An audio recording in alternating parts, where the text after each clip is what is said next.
His family built Laurel Shopping Center in 1956. Okay. Where do you want me to freeze? It is depressing. Oh my gosh. It is. It really is.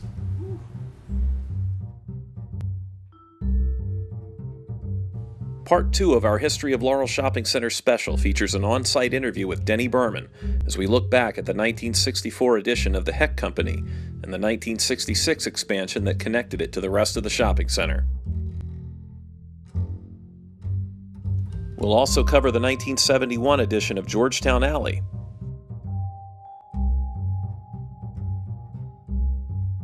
and the shopping center's day of infamy, the shooting of Governor George Wallace in 1972.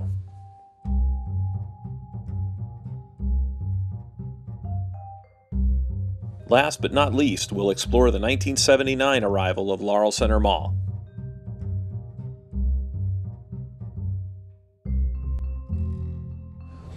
I'm Richard Friend, and this is Lost Laurel.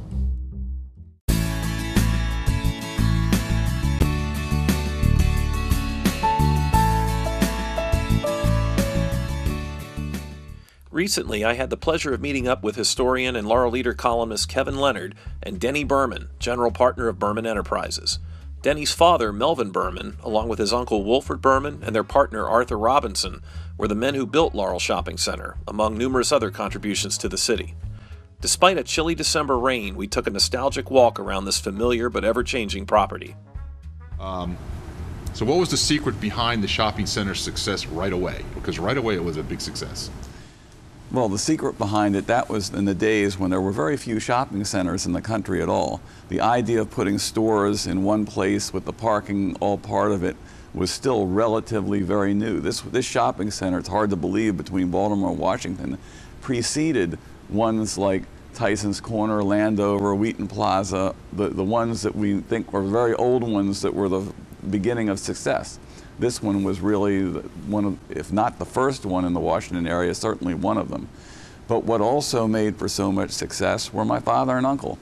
They ran a merchants association that was second to none. I mean, they met with the tenants all the time. They were always around here. The tenants liked them.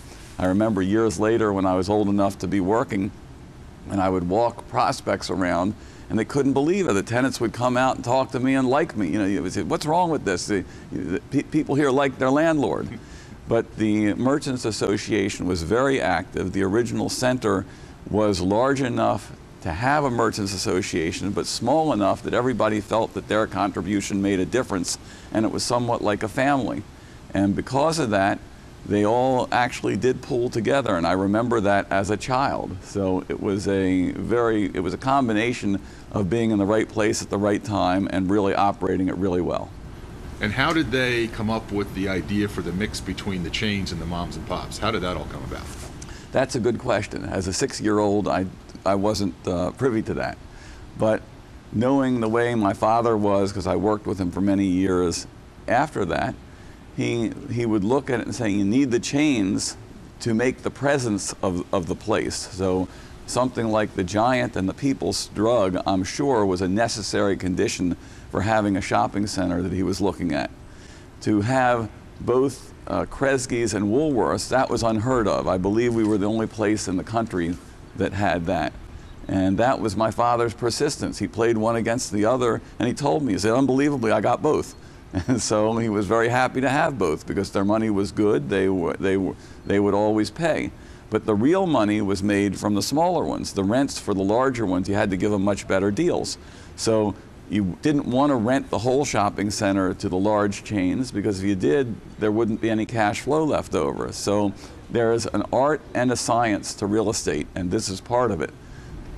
Why did they choose Laurel? This was such a new concept. Why here? That is a great question. I asked my father that many times over the years. I got answers, and excuse me, but none of them made any sense. Because there's only one that made sense, and I'll get to it in a second. Back then, like I say, there was no Wheaton Plaza, no Tyson's Corner, no Landover. There were loads of places that had far more population than Laurel. Laurel was a small city surrounded by nothing but land and farms. And so you'd think if you're going to build a shopping center, you would start in the populated areas closer to Washington, D.C. But they didn't. They started here. The only thing that made sense is we lived in Skaggsville a few miles away. They knew Laurel, and that's why it's here. Now, you had said something to me once that when they opened the Section 2, that it affected that relationship that you just talked about between the tenants and your dad. Something changed, you were talking about. It's not that the old tenants' relationship with my father and uncle got worse. It was that now the shopping center was presto, twice as big. There were twice as many tenants. There were a lot of new tenants that didn't have the history of the 10 years of Laurel building up, because during that 10 years there was a lot of development in Laurel, of the growth of the area. The Merchants Association had a whole lot of new people. It's kind of like if somebody's a member of a church or a synagogue and it starts off with 20 members, every member feels like my contribution is important. So you get all 20 members show up to work on it. When the place grows like everybody wants it to, and now you have 250 members, you might only get 10 volunteers instead of 20, because nobody feels like their effort means that much. The same thing happened then. For the Merchants Association, it still existed. It still was, by people's account, the best Merchants Association around, but it wasn't anywhere near what it was in the 1956 to 1966 period.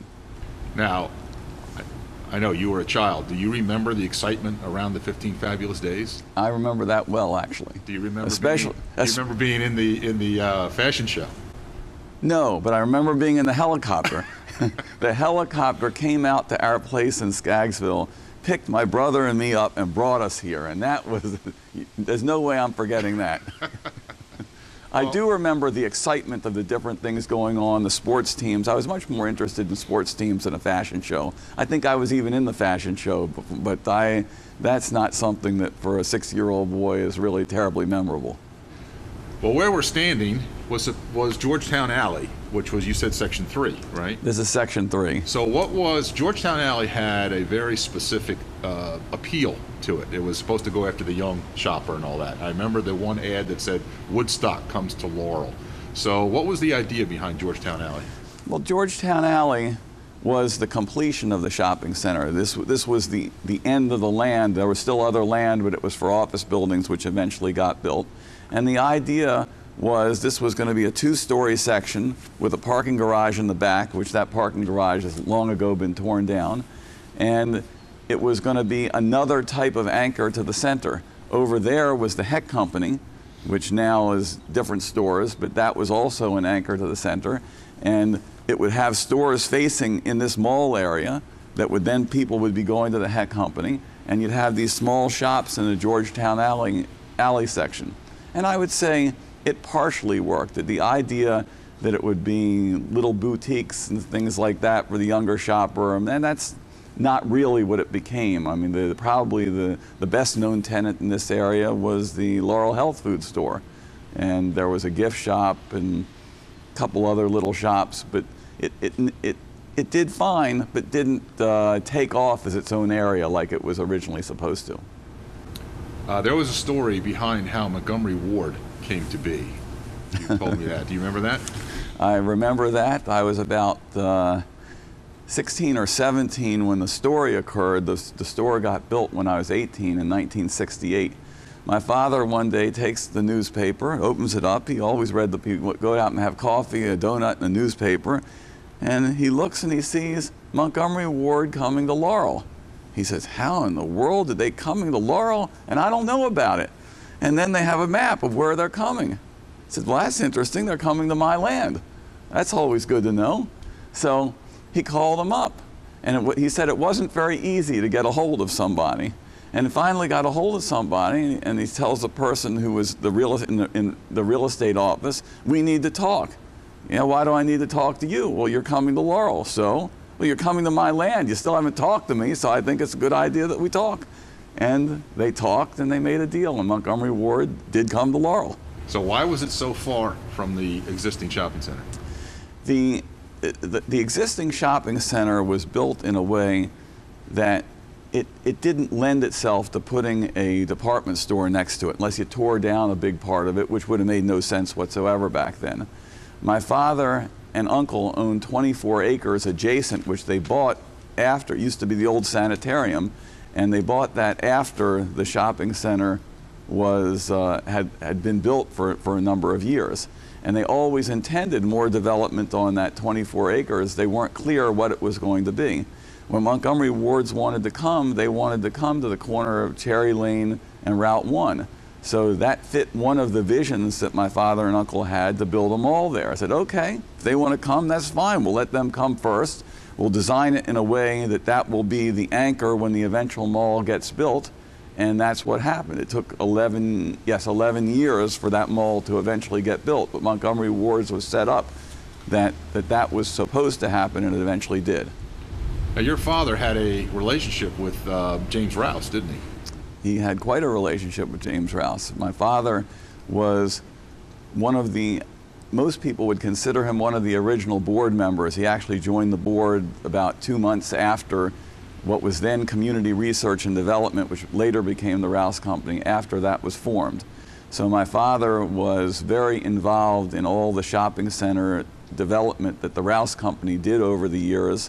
And he was even more involved in Columbia. He was the original idea behind Columbia, because really we lived there.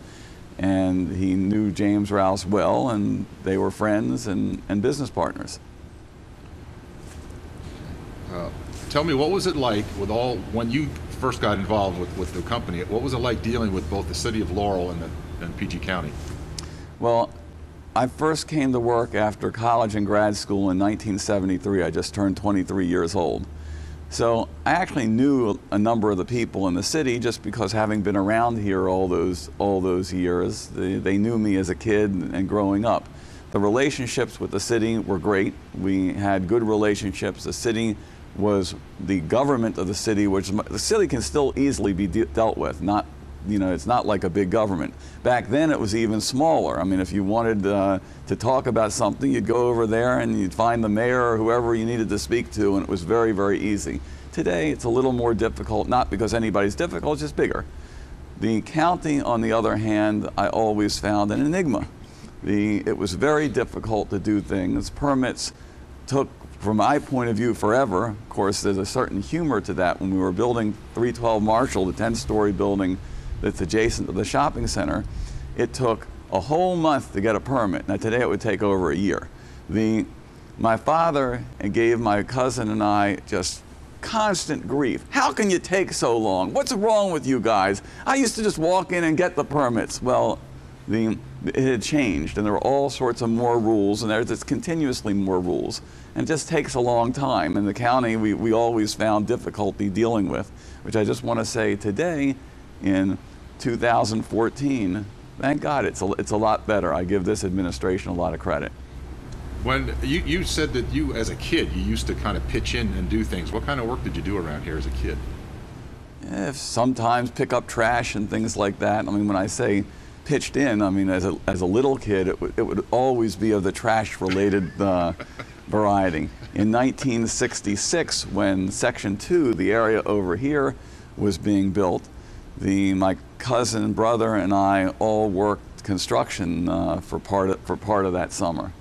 And of course there, the people who were the head of the construction decided that they wanted to have fun with the owner's sons. So they would say, well, carry that pile of drywall from here over here. And then when we're done, well, no, we need it back here again. And we ended up sweeping the same places numerous times, carrying the drywall, and it was pretty awful. What you learned? I didn't learn much then. I have to tell you, what I really learned was that I could have done it much better than the people who were running it when I was 16. And back then, that might have been arrogant, but later I built many buildings, and that was true. I could have done it better than they did. Well, once you came on board, were you personally involved in any promotions with all the new sections opening up? My cousin and I worked around the shopping center for about 3 years before we went on our own. So yes, we were involved in the promotions, and they were similar type of promotions over the years, whether it's old-fashioned days or a car show or different contests. Always corny, right through.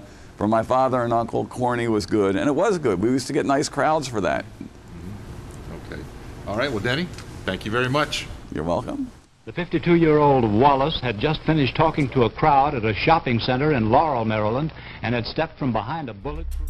Less than a year after the completion of Georgetown Alley in 1971, a controversial presidential candidate would make a campaign appearance at Laurel Shopping Center. The date was May 15, 1972.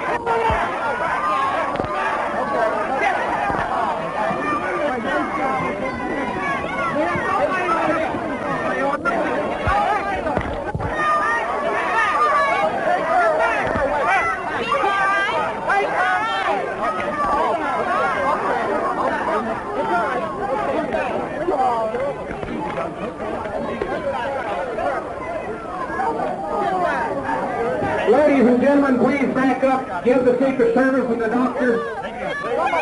Back up, please.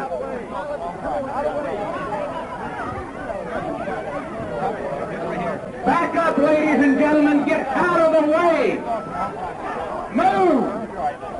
All right, please move.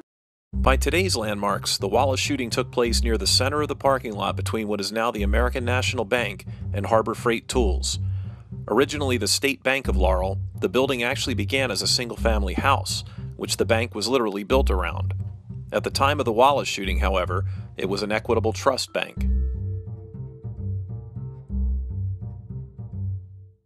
The Harbor Freight Tools location was, of course, Woolworth's.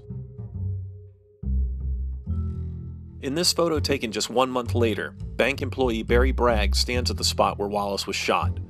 He points toward the area where the stage had been assembled from which Wallace spoke, the same stage that had been used in the 1956 grand opening and would be used for countless promotions over at least the next decade.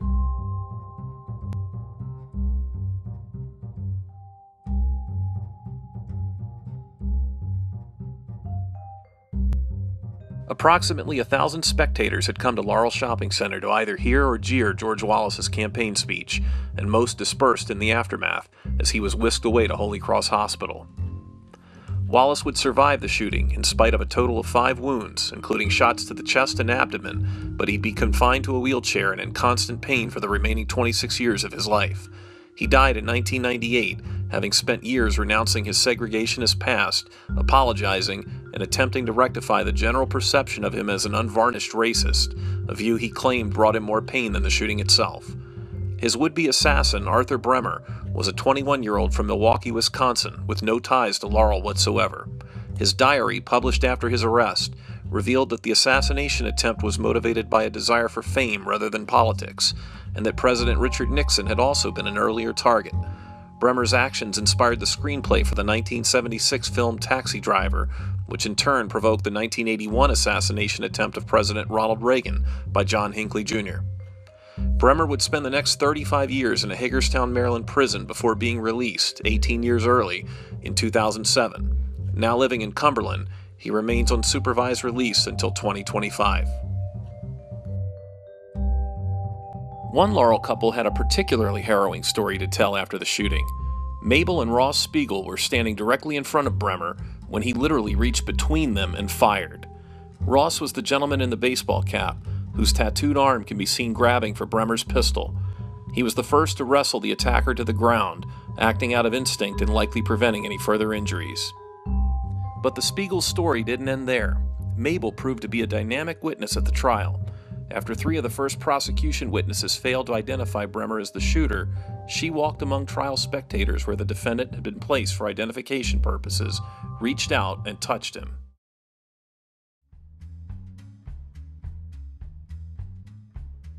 Most thought they'd seen Laurel Shopping Center's expansion completed in 1966, only to be treated to Georgetown Alley just 5 years later.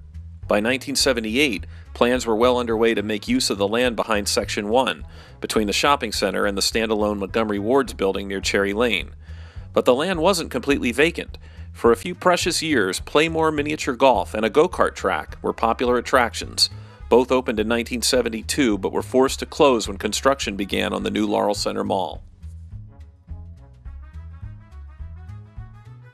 While the Bermans had always envisioned it, the actual development of Laurel Center Mall was done by the Shopko Company, at that time the nation's fifth largest developer of shopping centers. The Bermans leased the property to Shopko, who both built and stocked the mall with tenants. Montgomery Ward, which had opened in 1969, had it in their lease that they would eventually adjoin Laurel Shopping Center by way of a connecting mall. It took nearly 10 years, but with the arrival of Laurel Center, that's exactly what happened. Ward's would be the first of 3 anchor stores, including Hecht's and JCPenney.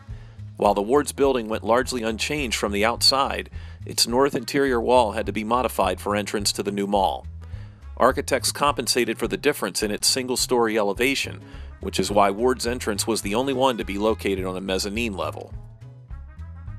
Direct connection to the outdoor shopping center would come by way of JCPenney, which would feature an elevated walkway.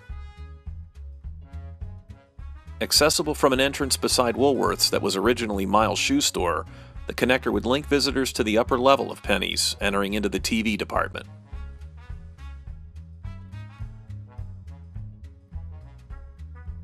The mall's centerpiece was its center court, which included a recessed stage surrounded by multi-level bench seating. The venue hosted countless programs, including concerts and other performances.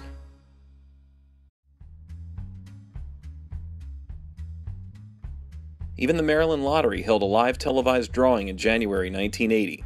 WMAR TV2's Stu Kerr drew the lucky number 804.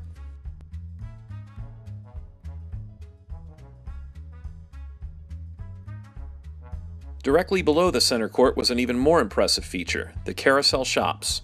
A total of 7 small boutique stores occupied the carousel, which actually did rotate at the almost imperceptible speed of 1 full turn per hour. These being the days before cordless phones and Wi-Fi, C&P telephone engineers had to design a special phone system to fit the needs of the revolving stores, without the wires becoming hopelessly entangled. Construction and preparations continued on the mall all the way up to opening day and beyond. Knowing that at most it would only be 80% complete, opening day was set for October 11, 1979.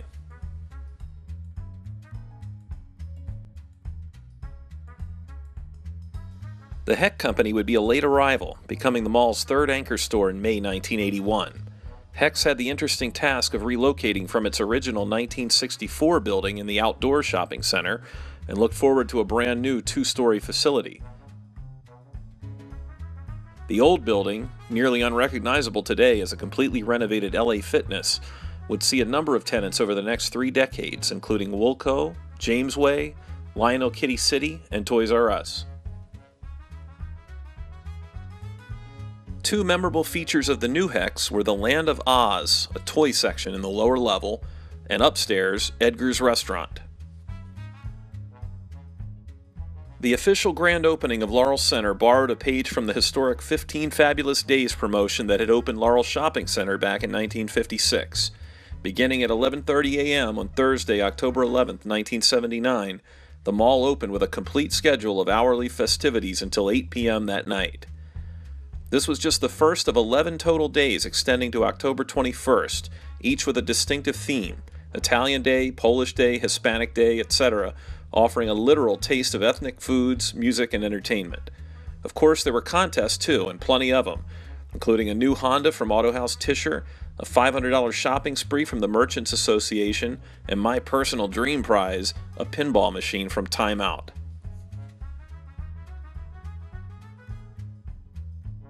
Every grand opening celebration requires a ribbon cutting, and Laurel Center's was one for the ages.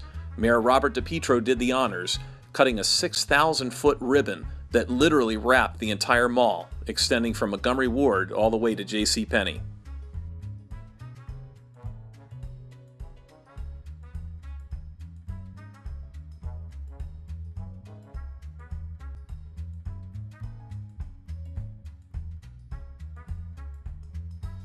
The grand opening was a huge success, and crowds flocked to check out the new stores and every little detail of the new mall.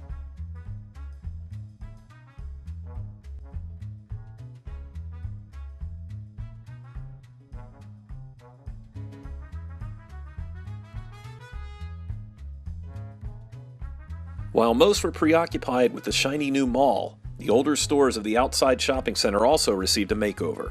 The subdued brown canopy with white lettering wasn't the most popular look with critics, but it did help give the older stores a more cohesive appearance and connection with the new Laurel Center.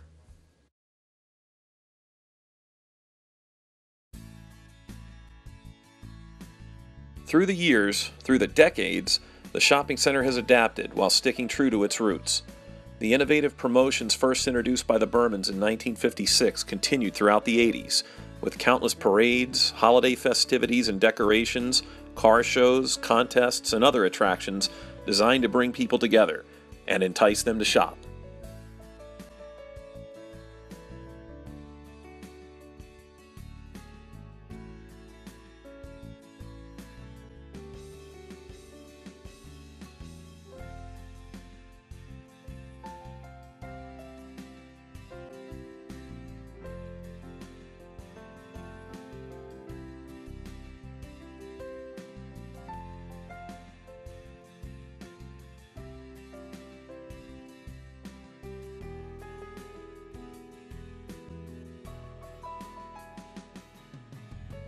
Change in Laurel has always been a constant, and unfortunately the mall was one casualty that did not age well. Having gone through multiple owners after the Bermans, its decline was only expedited by the latest recession. In 2012 it was demolished, and in 2014 the new town center at Laurel opened in its former location. Laurel Shopping Center now finds itself directly competing with its new next-door neighbor, and just as it always has, it continues to adapt and persevere.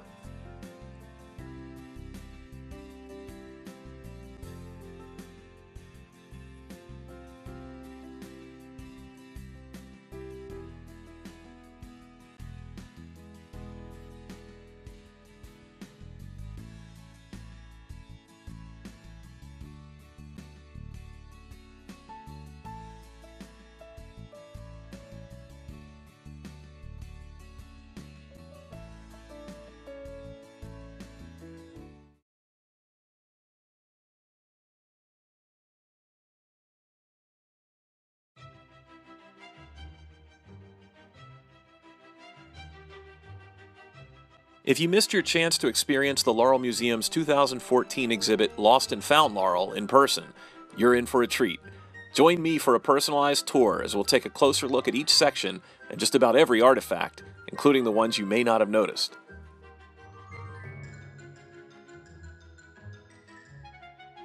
I'll show you what went into the exhibit and we'll explore the places they came from.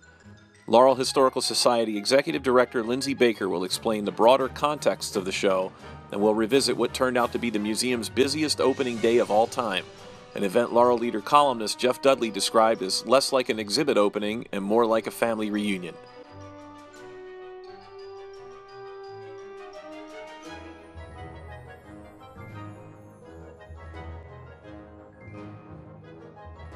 It's all on the next episode of Lost Laurel on Laurel TV.